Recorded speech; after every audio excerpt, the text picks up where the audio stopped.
So nagsuggest siya na average slope is 5 degrees. So yung pababa 5 degrees. Okay? Papunta doon sa malalim. So syempre inano natin sinulat natin yung sinabi para ma-compute natin kung make sense ba yung sinabi ng CIDG at saka nitong si Sam at saka si Kiefer. Okay mga kaloys. So eto mga kaloys, pinost ko na to. So eto mga kaloys, sabi nung CIDG 50 meters daw from first player to the last. So 20 sila lahat, 'di ba? So 50 meters. Base dun sa ating tool, ang slope ng sun pababa ay 5 degrees. Okay? So gamitan natin ang trigonometry, alamin natin ngayon kung ano yung lalim dun sa pinakadulo. Okay? So sabi ni Sam at saka ni Kiefer, hita daw, hanggang hita yung tubig. So hindi nga nag-make sense na lahat ba sila na hanggang hita? Kasi may slope yan, hindi yan flat eh. 'Di ba? So hindi nila kinonsider yung slope sa kanilang script. Okay? So hita daw yung first person. So anong lalim na yung pinaka-last? Kasi 50 meters daw. So nung kinompute natin mga kaloys, okay, yung last person, sinabi ni Kiefer, ang height is 6'10". Okay? Pero sa ating computation mga kaloys, gaano nakalalim yung huli? Kung nag-align sila. Okay. Umabot po sa 15 feet. Okay? 6.2 inches. So ibig sabihin nun, lagpas na dun sa player yung spot na yun. Kung in-estimate nila 50, hindi nag-make sense. 'Di ba? So, eto mga kaloys, kinompute din natin yung height, okay, or yung lalim dun kay Adel. Okay, sinabi natin si Adel, baka si Adel nasa pang 10. Okay, kasi nasa middle, hindi marunong lumangoy. So, kinompute natin mga kaloys, umabot din ng 7 feet. So, ibig sabihin nun, lampas din kay Adel, di ba? So, kung lampas kay Adel, pang-apat si Rene dito sa malalim wala, lagpas talaga lahat. Diba? So hindi nagme-make sense ang sinabi ng CIDG, ang sinabi ng Ateneo players, tapos maniniwala kayo sa kanila. Diba? Math na ang nagsasabi mga kaloys. Pero yun na nga, kung ang CIDG talaga gumawa sila or tinodo talaga lang pagbistiga, wala silang bias, etong analysis natin mga kaloys, makukuha na nila. Kasi 'di ba inactual pa nila.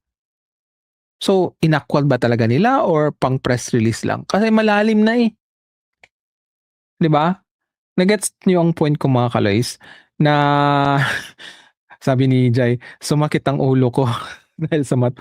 Actually mga kaloys, ganoon naman talaga mga forensic. Gumagamit talaga sila ng science at math. 'Di ba? To prove or kung mga investigador, 'di ba?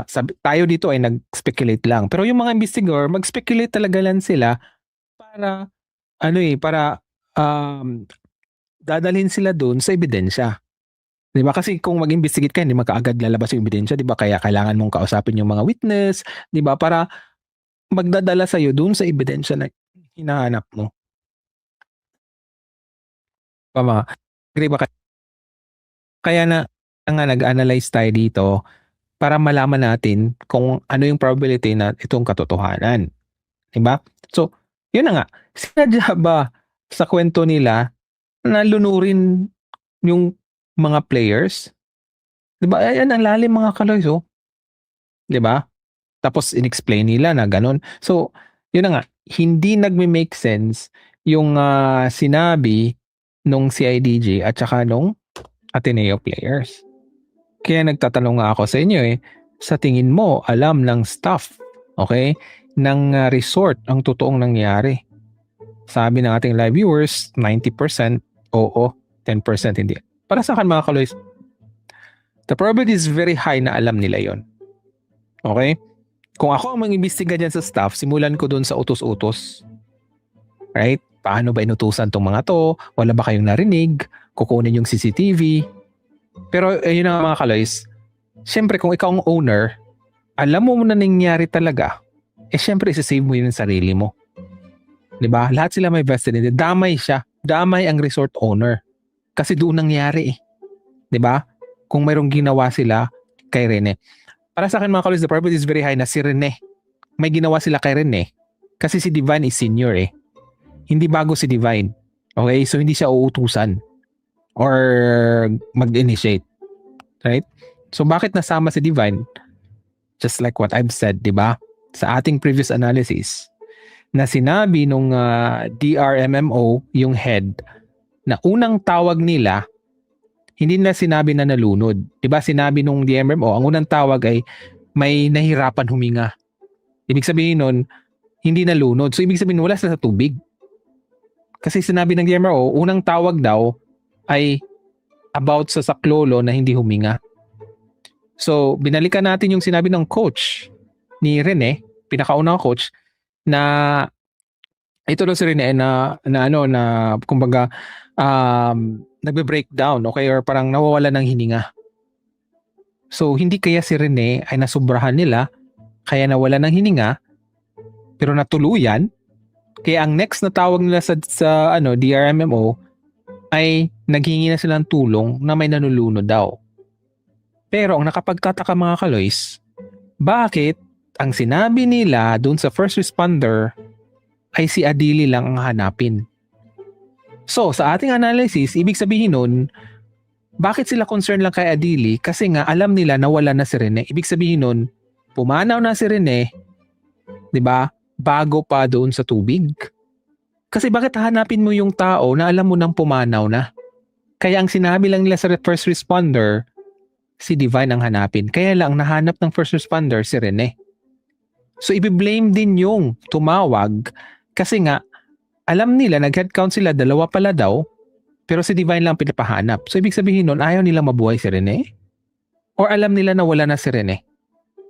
Nagets yung point ko mga kaloys? O ayaw nilang buhayin si Rene? At isa pa mga kaloys, sisihin din yung tumawag kasi hindi sinabi na dalawa. Kasi kung dalawa yun, dalawang ambulansya.